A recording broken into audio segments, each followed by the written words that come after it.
The aluminum skeleton lay exposed to the Arizona sun, its once proud contours now weathered by decades of desert heat.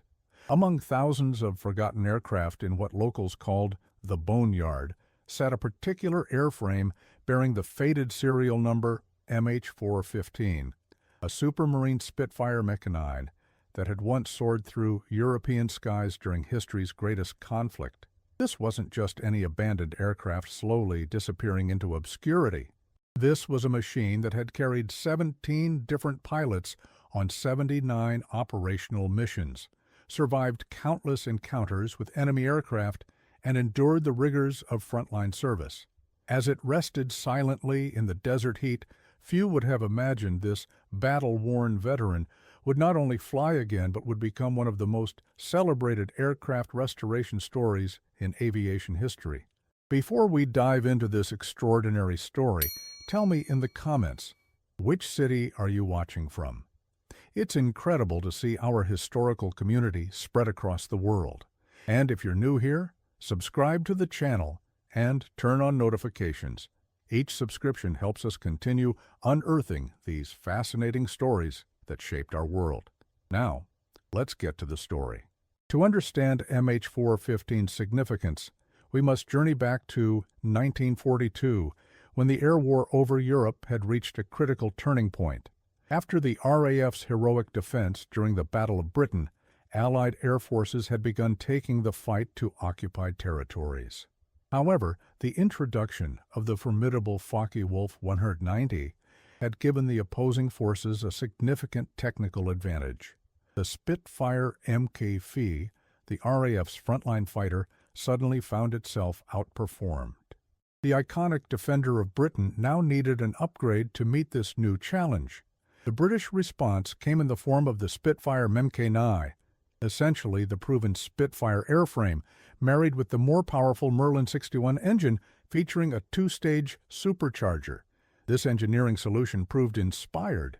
Test pilot Jeffrey Quill, who had flown nearly every Spitfire variant, noted in his flight test reports, "The Mk-9 at last gives us the performance edge we've desperately needed." At high altitudes, this aircraft accelerates remarkably well. Our pilots will be delighted.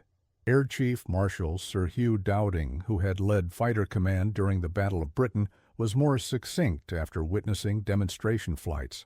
"Now," he simply stated, "we have the tool required." Production began at Castle Bromwich in early 1943, with factories working around the clock. MH415 rolled off the production line on April 17th of that year. According to factory records preserved in the Supermarine archives, this particular airframe was completed in just 7 days from initial assembly to flight testing, a testament to the urgent operational need. The test flight log, signed by production test pilot Peter Ayerst, notes, "Aircraft performs to specification. Engine supercharger transitions smoothly between stages.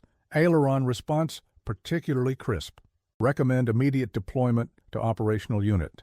Within 72 hours of this assessment, MH415 was at RAF Lyneham being prepared for frontline service, its factory-fresh paint still curing under the spring sunshine.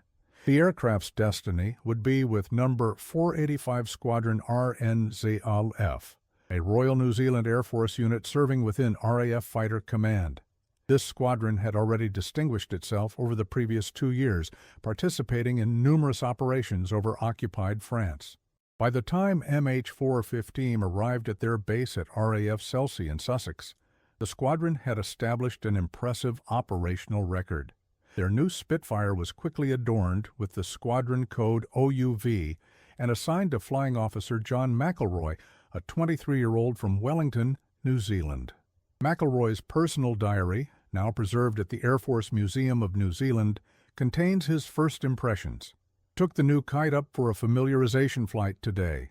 She handles like a dream, tight as a drum, and climbs like she's being pulled up by God himself. The boys at the opposing aircraft factories should be worried." McElroy would not have long to wait before taking his new mount into action. On April 25, 1943, barely a week after arriving at the squadron, MH415 participated in its first operational mission, an offensive patrol over northern France designated Rodeo 212.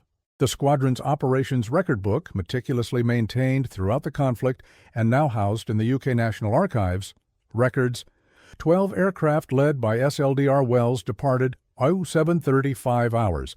Patrol line Fécamp Dieppe at 22,000 ft. No enemy aircraft encountered despite good visibility. All aircraft returned safely 9:15 hours. Flying time 1 hour 40 minutes. For MH415, it was an unremarkable baptism into operations, but the pace would soon intensify dramatically. The summer of 1943 saw the Allied air campaign escalate as preparation for the eventual liberation of Europe. MH415's logbook reveals its rapid immersion into intense operations. On May 4th, it flew as escort to bombers attacking railway yards at Abbeville. On May 13th, it participated in Operation Ramrod 16, a fighter sweep where McElroy engaged but could not confirm success against an opposing aircraft. Through May and June, the Spitfire flew almost daily, participating in the growing strategic bombing campaign, as the Allies sought to degrade industrial capacity and transportation networks. On July 27th, MH415 was transferred to Flight Lieutenant Raymond Harries, a Welsh pilot who would become one of the squadron's most accomplished aviators. Harries would fly this particular Spitfire on 22 consecutive missions, more than any other pilot assigned to the aircraft. His report from August 9, 1943, details one of MH415's most intense engagements, the air battle over Poix, where he successfully defended Allied bombers against multiple attackers. The technical assessment afterward documented, aircraft performed exceptionally despite taking damage to port wing. Emergency repairs conducted overnight by ground crew who worked until 400 hours to return aircraft to operational status.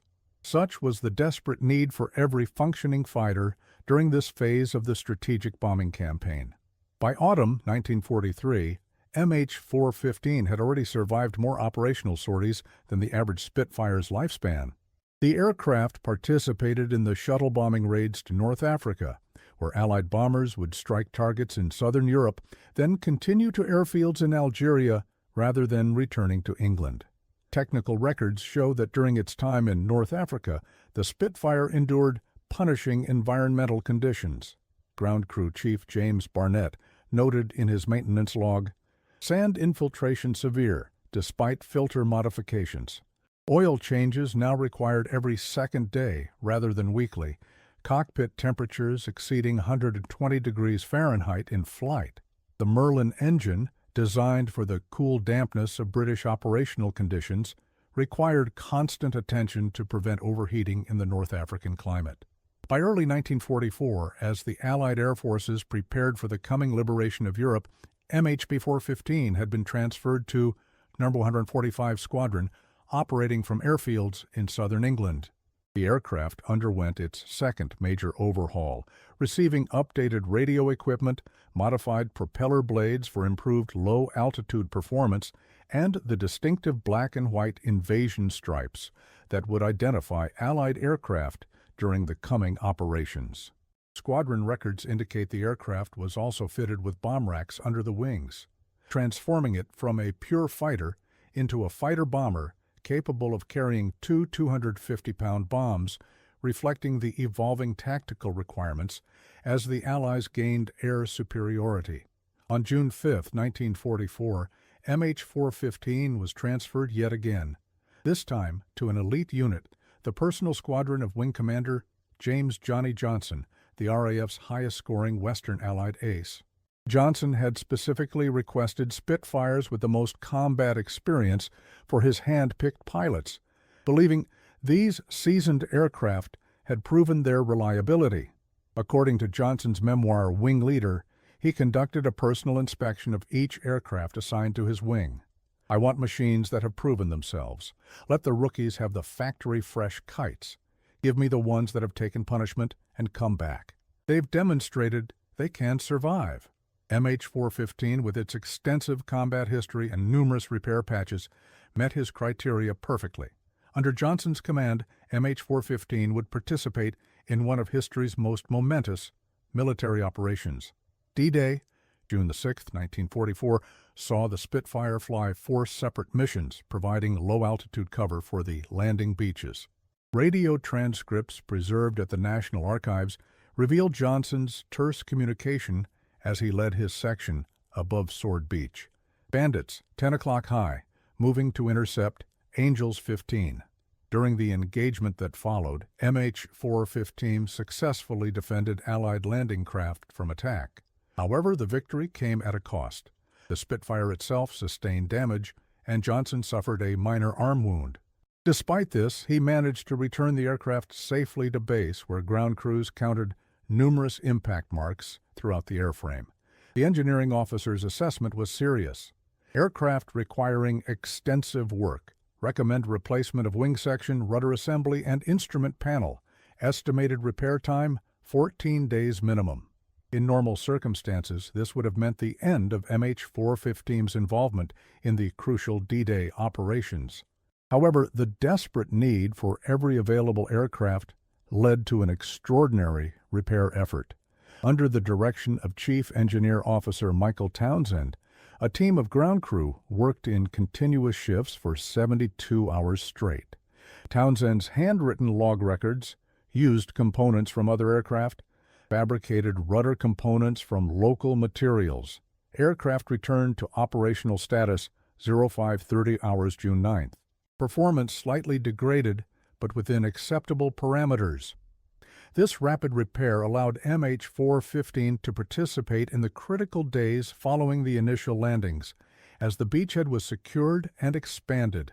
Between June 9th and August 25, 1944, the aircraft flew 32 additional combat missions, primarily in the fighter-bomber role. Its targets included transportation nodes, supply depots, and tactical headquarters. The Spitfire, that had begun its career as a high-altitude interceptor, was now operating predominantly below 10,000 feet, supporting ground forces and enduring intense defensive fire. Flight logs from this period show the aircraft received minor damage on 14 separate occasions, each time repaired overnight to fly the next day. As Allied forces pushed across France and into Germany in late 1944 and early 1945, MH-415 came under the command of its final wartime pilot, Flight Lieutenant David Spencer. Spencer, a 24-year-old from Bristol, had joined the RAF in 1941 after his family home was damaged in the Blitz. Squadron operations records and Spencer's personal logbook document the changing nature of MH-415's missions in these final months: tactical reconnaissance, artillery spotting, and occasional ground attack. When targets presented themselves, the logbook entries grow increasingly brief as the opposition's air presence diminished. Recce patrol Le Havre-Rouen Road. No enemy aircraft, light flak near bridge, no damage. And armed reconnaissance Arnhem sector, no targets engaged. Weather deteriorating. Spencer's final entry for MH-415, dated April 30th, 1945, just days before the end of hostilities in Europe, reads, "Returned from armed recce over Bremen area, no targets engaged, light damage to starboard wing, aircraft handling normally despite accumulated wear. We're nearly over, thank God." This understated log entry marked the end of MH-415's combat career, a career encompassing 79 operational sorties, totaling over 320 combat flight hours, a remarkable testament to the aircraft's durability and the ground crews who maintained it. With victory in Europe secured, the RAF rapidly began the process of demobilization. Thousands of aircraft were suddenly surplus to requirements. According to Air Ministry records, MH-415 was officially struck off RAF charge on October 17, 1945, and transferred to 5 maintenance unit at Kemble for disposal. It was at this point that the Spitfire's long post-war odyssey began, a journey that would eventually see it abandoned in an American desert before its remarkable rebirth decades later. The initial post-war fate of MH-415 was somewhat more dignified than many of its contemporaries, thousands of which were simply recycled for their aluminum content. In March 1946, the aircraft was one of a batch of 50 late-model Spitfires sold to the South African Air Force, which was modernizing its fighter fleet while operating on a limited post-war budget. Shipping records show MH-415 departed Southampton aboard the merchant vessel Cape Town Castle on April 3, 1946, arriving in Durban 3 weeks later.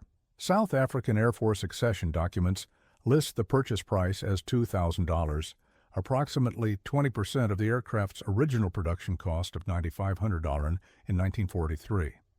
The Spitfire entered service with 2 Squadron AF based at Waterkloof Air Base near Pretoria. Far from the battlefields of Europe, MH-415 began a new career as an advanced trainer and air defense interceptor. The change in operating environment presented new challenges, as documented in ASIF maintenance records, aircraft designed for European conditions performing adequately in South African climate. Higher ambient temperatures affecting engine cooling margins. Recommend reduced power settings during climb phase and modification to oil cooling system. Technical evaluation forms from Pretoria show that by 1953, the airframe had accumulated over 1,200 flight hours, far exceeding its designed operational lifespan. The advent of jet fighters rendered piston-engined aircraft increasingly obsolete for frontline service.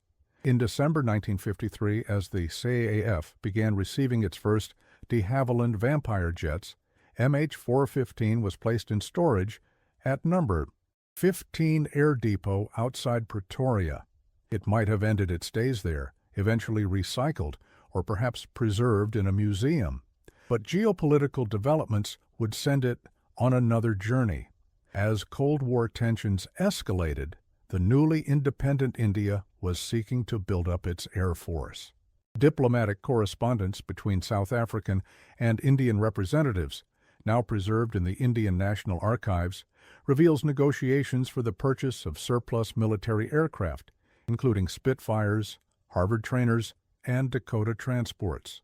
In June 1954, MH-415 was sold to the Indian Air Force as part of a larger transaction involving 38 aircraft and supporting equipment. Shipping manifests show it departed Durban aboard the merchant vessel Eastern Star on August 12, 1954, and arrived in Bombay, now Mumbai, on September 7th. Indian Air Force records show the aircraft was assigned to No. 4 Squadron, based at Ambala Air Base in Punjab, where it primarily served as a trainer for pilots transitioning to the Spitfire before moving on to jets.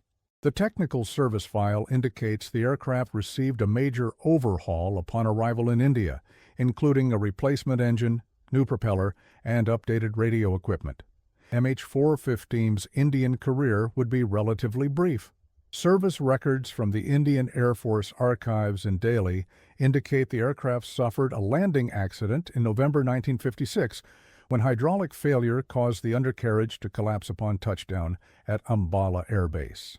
The accident report, filed by Squadron Leader Patel, notes, aircraft approached normally at recommended speed, pilot lowered undercarriage at standard distance, and received green indicator lights confirming lockdown position. Upon landing, both main gear struts collapsed simultaneously, suggesting systemic hydraulic failure. Aircraft skidded on belly before coming to rest. Pilot uninjured, but damage to aircraft substantial. The damage assessment categorized the Spitfire as Category 4, extensive damage requiring major reconstruction.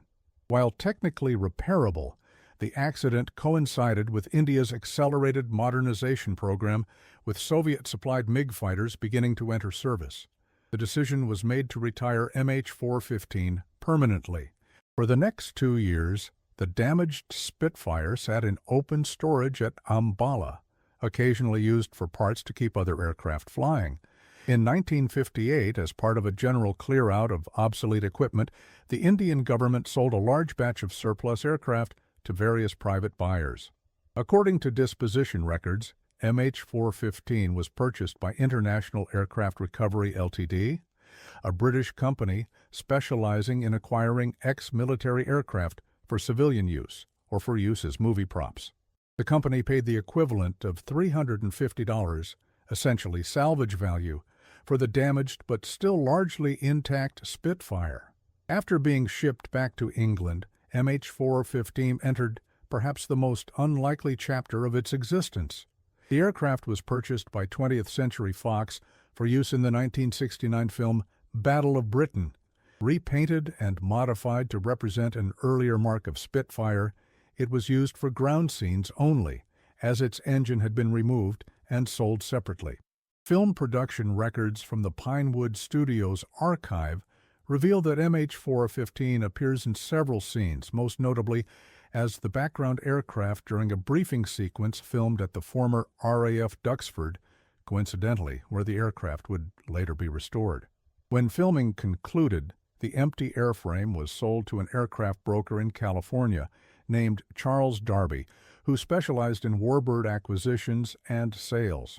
Darby's business records indicate he purchased 6 Spitfires and 3 Hurricanes from the Battle of Britain production at a price of $5,000 for the lot, approximately $830 per aircraft. His intention was to sell them to the growing community of warbird collectors and restorers in the United States. However, the market for unrestored Spitfires was still in its infancy, with few collectors having the resources or expertise to tackle such projects.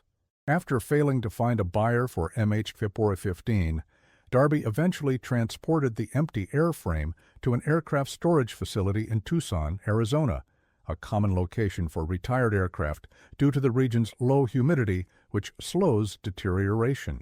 According to inventory records of the storage facility, MH415 arrived on March 12, 1970, cataloged simply as Spitfire fuselage and wings, incomplete, damaged. And there it sat, baking in the desert sun for the next 9 years, visited only by occasional collectors looking for usable parts. Its connection to its illustrious combat history seemed permanently severed, its serial number and service record forgotten. Like thousands of other wartime aircraft, MH415 appeared destined to gradually deteriorate in obscurity, its metal eventually returning to the earth from which it had been mined decades earlier. By 1979, substantial deterioration had set in. A condition report filed by the storage facility noted, "Subject airframe showing significant environmental damage. Fabric control surfaces deteriorated completely. Cockpit floor section corroded through. Evidence of minor fire damage to rear fuselage section, likely caused by brush fire. Recommend disposal as no longer commercially viable for parts recovery." It was at this seemingly terminal point in MH415's story that fate intervened in the form of Peter Arnold, an aviation archaeologist and Spitfire enthusiast from Kent, England. Arnold had developed a passion for tracking down the fate of every Spitfire that had served with New Zealand squadrons during the war. Working from original Air Ministry records, squadron operations books, and personal correspondence with veterans, he had been systematically researching each aircraft's post-war disposition. MH415 had proven particularly elusive. The trail had gone cold after its transfer to South Africa, with no indication of its subsequent movements to India or the United States. While browsing the classified advertisements section of Trade a Plane, an aviation sales publication, in July 1979, Arnold spotted a small listing that caught his attention. Spitfire project, fuselage, wings, incomplete, stored Arizona, serial HBAR415, $8,000, or trade for flyable steerman, contact Ray Middleton, Oregon. As Arnold later wrote in his memoir, Searching for Spitfires, the moment was electrifying. I almost fell out of my chair. Here was an aircraft I'd been tracing through archives and given up for scrapped, suddenly appearing in a sales listing with a grainy black and white photograph that was unmistakably her, despite the deterioration. The serial number confirmed it. This was 485 Squadron's famous MH415, Johnny Johnson's D-Day Spitfire, still in existence 35 years after the war. Arnold immediately contacted the seller, but learned the aircraft had already been sold to an American collector named Ray Middleton, who had purchased it as a source of parts for another Spitfire restoration project. What Middleton didn't realize was that he had acquired not just any Spitfire, but one with an exceptional combat record that could be documented through surviving logbooks and squadron records. Arnold faced a difficult phone call. He needed to convince a stranger to abandon his plans for using the aircraft for parts, potentially complicating his other restoration project. When Arnold reached Middleton by telephone in late July 1979, he expected resistance. Parts from original Spitfires were becoming increasingly valuable as restoration projects gained popularity. Instead, he found an enthusiastic ally. Ray listened to my detailed history of MH415's service record, Arnold recalled, and after a long silence, he simply said, "This aircraft deserves to fly again. I won't break it up." This marked the beginning of an extraordinary international collaboration that would ultimately return MHP415 to the skies. Have you ever wondered about the enormous challenges involved in bringing a 70-year-old warplane back to life? The story of MH415's restoration will give you a new appreciation for the dedication of historical aircraft preservationists. Middleton transported the deteriorated airframe from Arizona to his workshop in Bend, Oregon, where a preliminary assessment revealed the true extent of the challenge ahead. The technical survey, conducted by former de Havilland engineer Thomas Whitaker, was sobering. Decades in the desert have taken a severe toll. Control cables have disintegrated completely, instrument panels stripped, cockpit floor corroded through in several places. Wing spars show stress fractures requiring complete rebuilding. Most concerning is fire damage to rear fuselage during storage, compromising structural elements. Restoration to airworthy status would require approximately 80% fabrication of new components. Original airframe useful primarily as dimensional reference.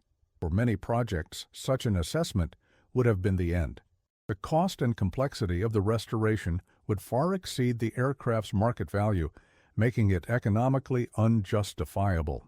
But MH415 had survived its wartime service, and now a dedicated team was determined it would survive neglect as well. Middleton formed the MH415 Restoration Trust in February 1981, bringing together experts from the United States, Britain, and New Zealand, representing all the nations connected to the aircraft's service history. The restoration headquarters was established in a hangar at Hayward Executive Airport in California, where work began with the painstaking disassembly and documentation of every salvageable original component. "We approached it like archaeology more than mechanics," explained Martin Fletcher, the project's chief engineer and former RAF maintenance officer. Each piece was photographed, measured, and assessed before being either restored or used as a template for fabrication. We numbered and cataloged every part, even those beyond salvage, to understand the aircraft's construction and modification history. This methodical approach would prove invaluable, as it revealed aspects of the Spitfire's combat career previously unknown. Inside the wing root, for instance, the team discovered a repair patch covering battle damage. When removed, they found a handwritten inscription, repaired by L.A.C. Thompson, 18th August 1943. "Jerry won't get you twice, old girl." Such discoveries provided powerful motivation to the restoration team during the long and often frustrating process ahead. The most difficult challenge was locating a suitable Merlin engine, the heart of any Spitfire. The original had long since disappeared, and by the early 1980s, airworthy Merlins were becoming extremely rare, with prices exceeding $250,000 for examples in good condition. The breakthrough came in February 1983, when the team located a Packard-built Merlin 266 that had been recovered from a crashed Canadian-built Lancaster bomber, discovered in a remote area of Quebec. Though different from the original Merlin 61, the engine was fundamentally compatible with the airframe with appropriate modifications. After acquisition, the engine was sent to Vintage V12s in Lancashire, England, one of the few facilities in the world still capable of complete Merlin overhauls. The engine restoration alone took 18 months and cost approximately $120,000, equivalent to about $500,000 today. The work involved far more than simple mechanical rebuilding, as Vintage V12's chief engineer Malcolm Elliott explained in a technical paper presented to the Royal Aeronautical Society. A Merlin is not merely an engine, but an integrated power system with complex interactions between components. The supercharger regulation, for instance, involves mechanical, hydraulic, and pneumatic subsystems that must function in perfect harmony. Tolerances measured in 10,000ths of an inch must be maintained across components manufactured 4 decades apart. It is as much art as engineering. Meanwhile, in California, the wing reconstruction proved equally challenging.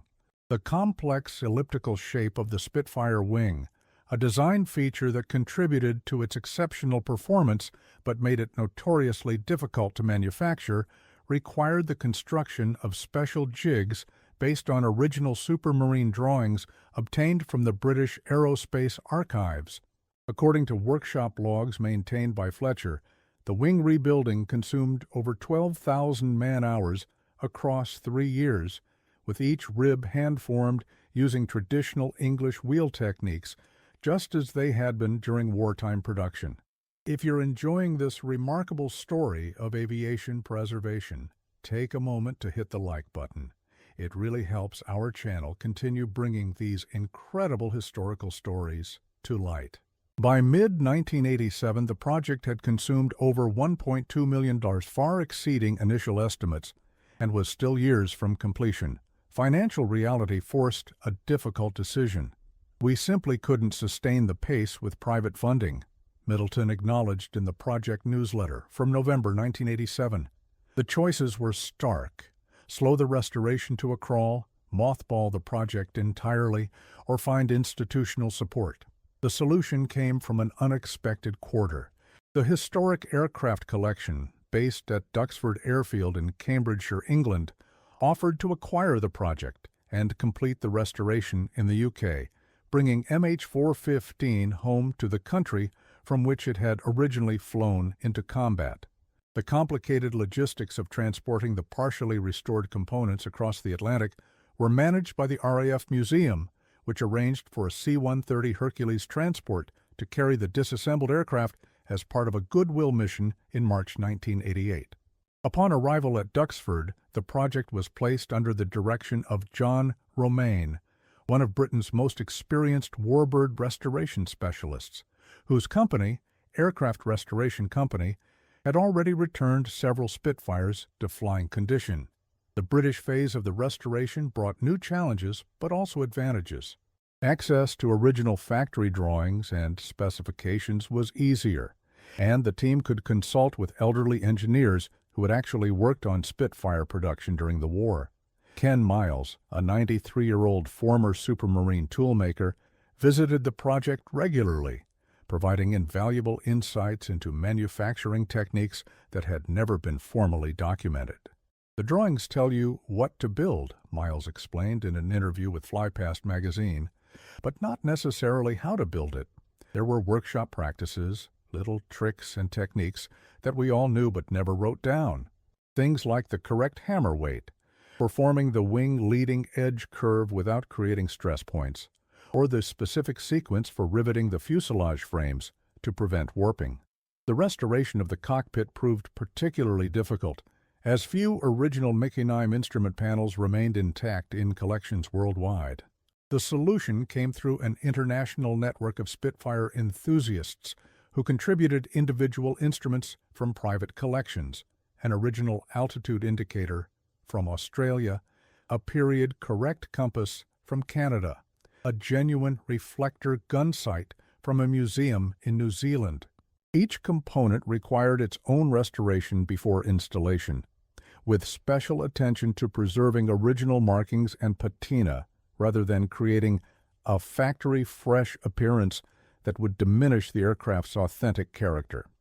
As the 1990s progressed, restoration costs continued to escalate, particularly as the civil aviation authorities on both sides of the Atlantic increased regulatory scrutiny of vintage military aircraft. The team had to balance historical accuracy with modern safety requirements, often requiring creative engineering solutions. The fuel system, for instance, incorporated modern seals and fire suppression features hidden within tanks manufactured to original specifications. The electrical system required complete redesign to meet contemporary standards while maintaining the appearance of 1940s technology. By early 1995, the airframe was structurally complete, the engine installed and successfully run on test stands, but the project faced yet another crisis: the discovery of microscopic stress cracks in the critical wing spar forgings. These components, impossible to fabricate using modern techniques without compromising authenticity, threatened to ground MH415 permanently. Salvation came from an extraordinary source: the discovery of unused original Spitfire components in the forgotten inventory of a shuttered aircraft factory in Mumbai, India, parts that had been supplied during the 1950s but never utilized before the Indian Air Force retired their Spitfire fleet.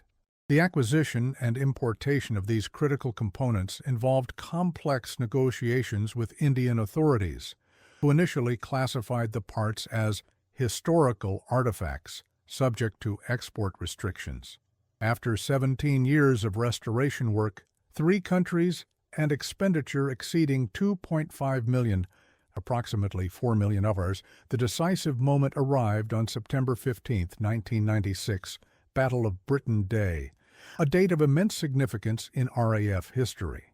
At Duxford Airfield, where Spitfires had scrambled to intercept incoming raiders 56 years earlier, MH415 was prepared for its first post-restoration flight. John Romaine, who would pilot the aircraft, later described the atmosphere. The tension was palpable. Over 100 people who had contributed to the project were present, including 3 veterans who had flown this specific aircraft during the war. The weather was perfect: clear blue skies with just enough wind to favor runway 24, exactly as pilots would have wanted it in 1940. The ground run commenced at 10:45 a.m., with the restored Merlin engine coughing reluctantly to life before settling into the distinctive purring roar that had once been the soundtrack of Britain's finest hour. After 30 minutes of careful engine management to ensure all temperatures and pressures stabilized correctly, Romaine signaled his readiness for takeoff. At precisely 11:27 a.m., MH415 began its takeoff roll, accelerating smoothly down Duxford's grass runway, just as it would have done from forward airfields in France in 1944. The tail lifted at about 60 knots, and she practically flew herself off the ground at 85, Romaine recounted in his flight report. The sensation was indescribable. The controls were light and responsive, the engine pulled strongly, and there was that unique Spitfire characteristic of feeling like the aircraft is alive in your hands. The first flight was deliberately conservative: 20 minutes of gentle maneuvers at moderate altitude to verify handling characteristics and systems operation. Even so, the distinctive elliptical wings and graceful profile of a Spitfire in flight drew spontaneous applause, and not a few tears from the assembled crowd, many of whom had devoted significant portions of their lives to this moment. Among them was David Spencer, now in his 70s, who had flown MH415 on its final wartime mission. In footage captured by a BBC documentary team, Spencer can be seen watching the aircraft's landing approach, whispering to himself, "Come home, old friend, come home." After the successful landing, he approached the aircraft and placed his hand on the same fuselage he had last touched in 1945. When asked about the experience, Spencer struggled for words. It's like meeting a long-lost friend you thought was dead. The same voice, the same personality. That sound, I've heard it in my dreams for 50 years. The successful first flight was just the beginning of MH415's second life. The aircraft required an additional 6 months of testing and adjustment before receiving its full certification for public display flights. During this period, the restoration team, faced their final major challenge, balancing historical accuracy with operational safety in the aircraft's paint scheme and markings. While the museum world often prioritizes exact historical reproduction, airworthiness authorities mandated high-visibility elements for aircraft operating in modern airspace.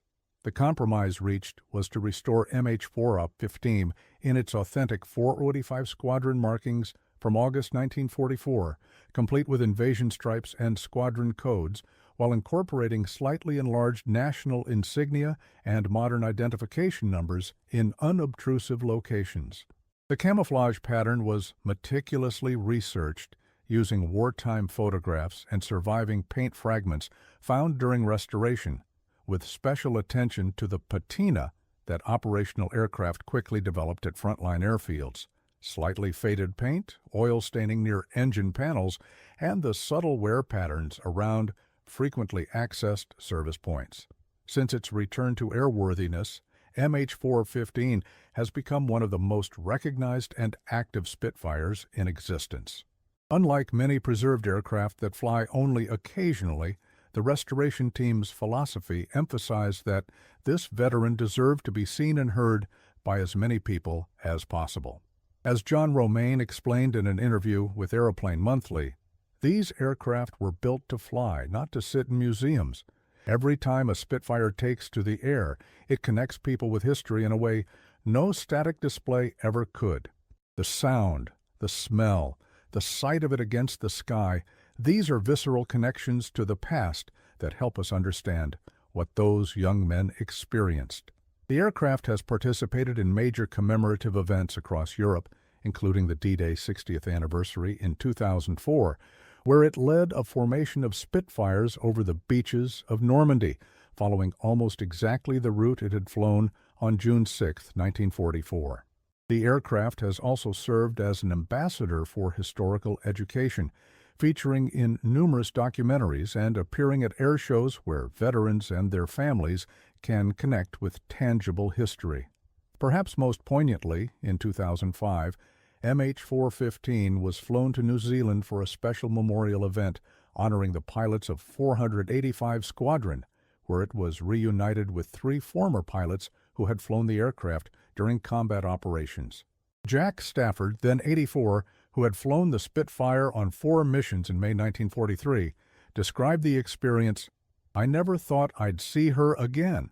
When you finish a tour or get posted elsewhere, you say goodbye to an aircraft without sentiment. There wasn't time for that luxury in war. But seeing her now, hearing that engine again, it brings back everything. Not just the tension, but the camaraderie, the sense of purpose we all shared. This isn't just metal and fabric and fuel. This is our youth, our history, our friends who never came back." The ongoing preservation of MH4-15 represents more than just technical achievement. It embodies a philosophy about how we relate to the artifacts of history. Unlike static museum pieces, this aircraft continues to demonstrate the sights, sounds, and sensations that were once commonplace in wartime skies. Each flight requires meticulous preparation and entails some inevitable wear on irreplaceable components, representing a calculated risk balanced against the value of experiential history. As Charles Robinson, the current chief engineer responsible for MH4-15's maintenance, explained, every hour this aircraft flies costs approximately $5,000 in maintenance and consumes a little bit of its finite life. But that expense and consumption is justified by the thousands of people who experience something they would otherwise never know. The sound of a Merlin at full power, the distinctive profile of a Spitfire against the sky. These sensory connections to history cannot be replicated in books or static displays. The story of MH4-15's resurrection from desert derelict to flying memorial offers profound insights into our relationship with historical artifacts and the lengths to which enthusiasts will go to preserve not just objects, but experiences. In a world increasingly dominated by virtual simulations and digital reproductions, there remains something irreplaceable about authentic physical connections to history. the actual machine that carried men into combat, that bore witness to humanity's greatest conflict, that still bears the scars and repairs of its wartime service. From the Arizona boneyard to the skies over Duxford, this aircraft's journey mirrors the broader efforts to maintain living connections to aviation heritage. When MH-Bay415 flies today, it carries not just its pilot, but the echoes of all those who flew, maintained, and built it during humanity's darkest hour. A tangible link to sacrifices that shaped our world, and a reminder that with sufficient dedication, even the most neglected artifacts of history can rise again, connecting past and present through the irreplaceable experience of seeing history in flight exactly as it was. If you've enjoyed this incredible story of historical preservation, please hit that like button and consider subscribing. Let us know in the comments which other historic aircraft you'd like to see featured in future episodes. Until next time, keep looking skyward. You never know when a piece of living history might fly overhead.